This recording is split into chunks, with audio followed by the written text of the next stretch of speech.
Hey guys, Romie here, so please like, comment, subscribe. This is my review for Insecure Season 2, Episode 4, Hella LA. Now, the episode starts off with Issa, Kelly. They go over to Molly. I like how that flows. Issa, Kelly, they go over to Molly. They go over to Molly's house because it's time for them to go to the club. Of course, Molly's still getting dressed.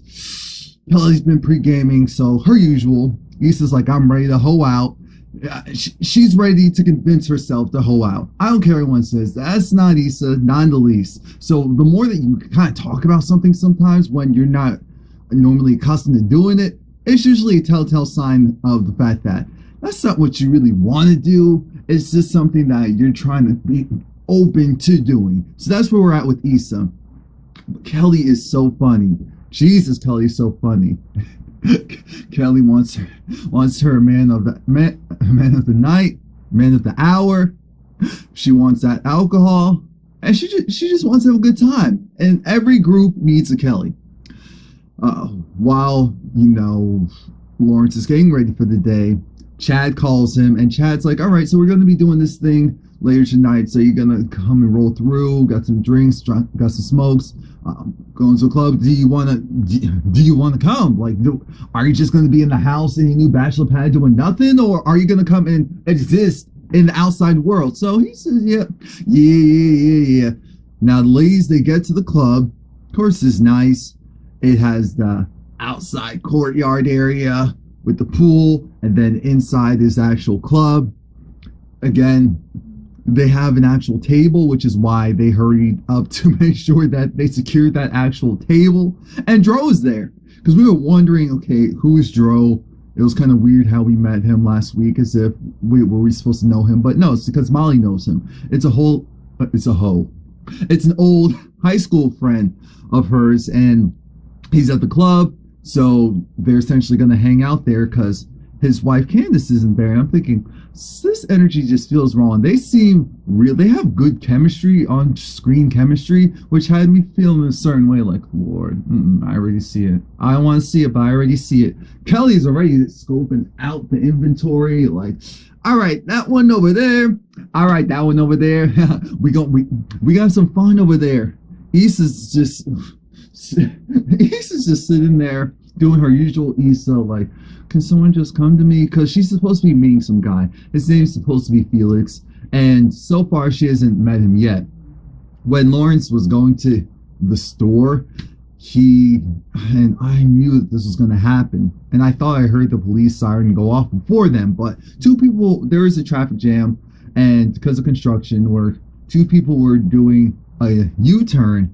And then he was the third person, because he was like, oh, okay. I'm thinking, Lawrence, just look in that mirror. I know maybe in life things have been a little different for you, but just look in that mirror.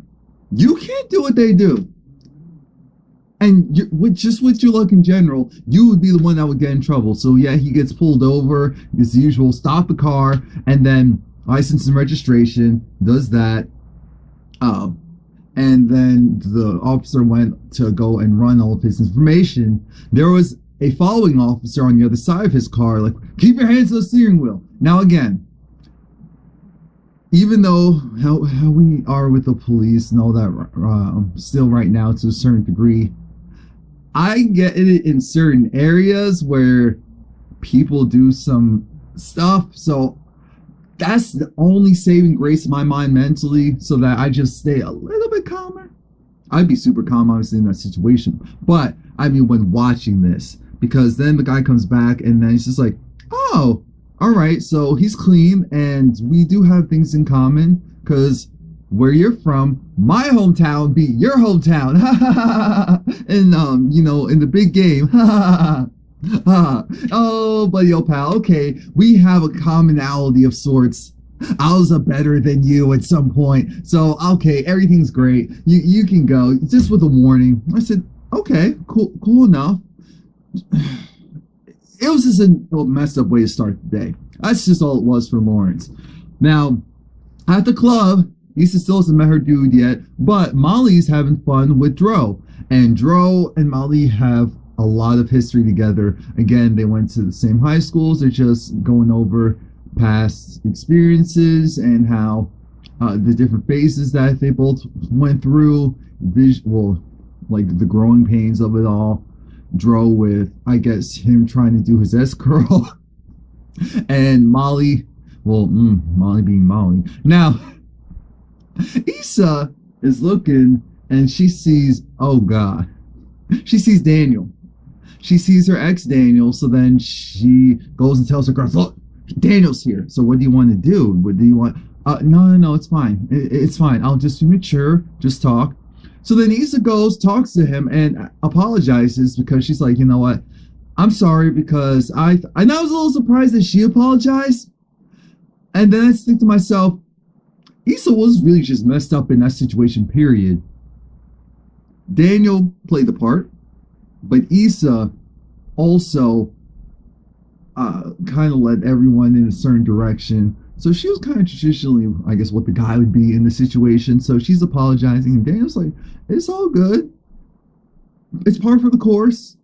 What else do you want? So we're actually cool. I don't feel any negative vibes or feels about you, so you can go and continue to do what you're doing, essentially. And so Issa's just like, okay, cool. Again, she's still kind of just searching, lurking, because Felix isn't there. So this is what happens. An idle mind is the devil's playground. And that's what's going on with Issa at the moment. Kelly already found herself a dude because Dro was trying to help Molly out. And there was this one dude where Molly said, oh, that's a maybe. Kelly went over to him. She said, that's a nah. Nope. But again, this is where they kind of talk a little bit more about their past and why they're so close. When Lawrence got pulled over, the contents of his wallet spilled out. He didn't notice it at the time, and because I saw it, I said, that's a couple of something falling out of that wallet. And he goes to the supermarket, gets what he needs, and then he doesn't have any money to pay for it. People are looking at him in line like, And then we see this. I know one of them was white. I don't know what the other one was, because she didn't just look white. She looked like she was a little bit of something, a little swirlish or something. So these girls, they're looking at him. They're offering to pay. He's like, nah. They're offering to pay. Even the store man, the cashier said, no, you're not allowed to do that. I said, excuse me. And in what world is the next person not allowed to pay for it? Or was she saying that you're not allowed to leave the store and come back and pay for it? That was one of the two. Anyway, the girls paid for it. Lawrence was like power walking it out of there, which I'm thinking, if they paid for you, how are you power walking out of there? Well, obviously he was embarrassed. They're like, well, what was that for? Well, I'm supposed to be pre-gaming with my boys. And I'm thinking, Lawrence, are you that dense? You're a black dude. They want you. I thought it was obvious. I'm thinking, dude, you can't reach. Come on now. I thought it was obvious that they weren't doing you a favor because they just, he's just so, poor little thing. No. They wanted something, so then he finally gets it that they want something from him, and so it's like, oh no, I don't have to do what my boys want to do. We can do whatever. I said, cool. Issa finally meets up with Felix outside in the courtyard, and Felix said, I was having a hard time finding you because your hair was different in the profile. And then he was like, can you switch it back? I said, excuse me? And then he was like, what's wrong with your voice? She's said, that's my voice. Oh, I had a cold a couple of months ago, and I guess a little bit still in there. Gross, by the way. Gross. But this dude, who's known Issa for maybe 1 minute, is doing the picking apart of, okay, her face looks the same, but, she looks different because she had, and I saw the picture, and I said, yeah, that does kind of look like a different person, but still, that didn't warrant what was coming out of that guy's mouth. So the guy was over it. He thought Issa was kind of weird and quirky. He was like, okay, I'm going to go and hang out with my friends. I'm thinking, Issa, you need to just go and cut it. Daniel is there, and Issa just has this look of, Jesus, really? Really in front of him this is happening? Because Daniel's seeing all of it. Daniel is a sneak watcher. I guess shout out to the Bose endorsement that I saw there. Now, things take a turn. Molly and Dro, they're having a dance-off. The dance-off goes really left, and there's some grinding involved. And I looked at this like, Molly, you better stop. And she does. because Molly said, you know what, Candace is gonna go on bop bop bop bop to the top of my head. If I go any further than this doesn't look right. I said, yeah, it sure does, and you partially knew. That's when old friends getting a little too out of hand, especially old friends that never did anything with each other before. And she was just like, well, you know, we can do something. Excuse me? Do something. And she looked at him like he was a scourge. And then he said, hold up. Molly and Candace and I are in an open relationship. Open what? An open marriage. What? And you can see on Molly's face the look of disappointment. And not in him or Candace, but the fact that she thought that they had a really great, functioning, loving, traditional marriage, meaning that it was just the two of them together. She finds out that's not the case, and she was a little heartbroken because Molly, I feel like, saw her friend and his marriage as the golden standard. You know how it is, because, oh, Jesus. Tiffany and Derek, that's a mess. But anywho, he was essentially kind of hinting at, we can do something if you want to. She was like, it wasn't 100% no. It was like a 75%. Like, I know this is wrong because I haven't even talked to Kent. This just feels weird, but we've always had some type of chemistry, so I'm just going to lock it in the back of my mind. Lawrence, he's at his crib. The ladies are there. They're pre-gaming, smokes, drinks. One of the girls is kissing up on Lawrence. I said, Lawrence, you really don't see what's going on. These two women that are drinking and smoking and saw this tall black man. I said, all right. So then they go and get and commence into doing some things. One of them brings Lawrence a drink. Then she starts making out with him. Then the other one comes in. I said, oh, Lawrence. Good for you, Lawrence. You still see what's going on, and this is funny, but okay. Issa's still at the club. Now she's not having a good time. Now Molly comes in because Issa and Kelly were on the phone. Like, all right, see what we're gonna do next. Pretty much done with this. That's what happens. It happens. And here comes Molly coming over. Okay, so Dro just tried to put the moves on me. Excuse me, what? Dro saying that we get hit. What? He's in an open marriage. And then this is where Issa and Kelly were just looking at Molly like, well, you know, if it works for them and if it's consensual, then... And Molly was just like, look, I thought that their marriage was conventional. I thought that they kind of had something similar to what my parents had, and now I found out that they don't, and it's just kind of rocking me. Well, Issa and Kelly were looking at Molly like, well, do you want to? I mean, if everyone's okay with it, would you want to do it? Molly didn't have an answer, at least not a solid one. Lawrence was getting it in, and I said, Lawrence. I looked at this like, look at Lawrence getting him some. Good for Lawrence. Is what I would have said if I was delusional, because I knew what was actually going on. So he goes and he reaches his ecstasy face with one of them. I'm thinking, Lawrence, are you stupid? You're in a threesome. You're supposed to share and share alike. If you can't spread the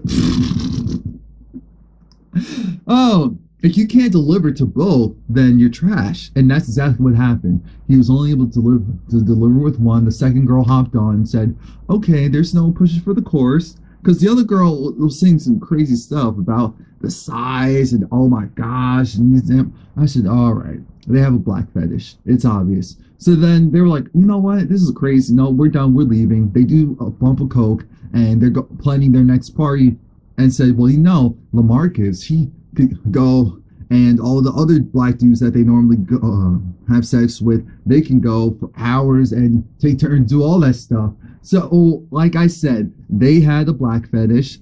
Lawrence was there at the right place, right time. So now the ladies are leaving the club, and they're trying to figure out their next move. Issa's not happy. Kelly is getting her dude. Dro kind of talks to Molly again, and This time around, Molly, with a semi-clear head, is thinking, you know what? This is my dude. This is my friend. Maybe, maybe not. As far as like going and actively doing something, but we'll see. So they get to the spot where, after you go to the club, then you need food. You're hungry. And guess who's there again? Daniel. Daniel's there. Daniel is there. Daniel is there. Lawrence gets a call from Chad, and Chad was like, "Oh, my man, good man." Well, Chad is coming out of the bathroom. Jesus, that bathroom attendant was looking at him like, "What?" Because Chad was like, "Oh yeah, you believe them bees, right? Yeah, you got them draws, right? Yeah, laying down the pipe. Yeah, you did that." Chad is the best wingman and hype man. Period. He is. He is.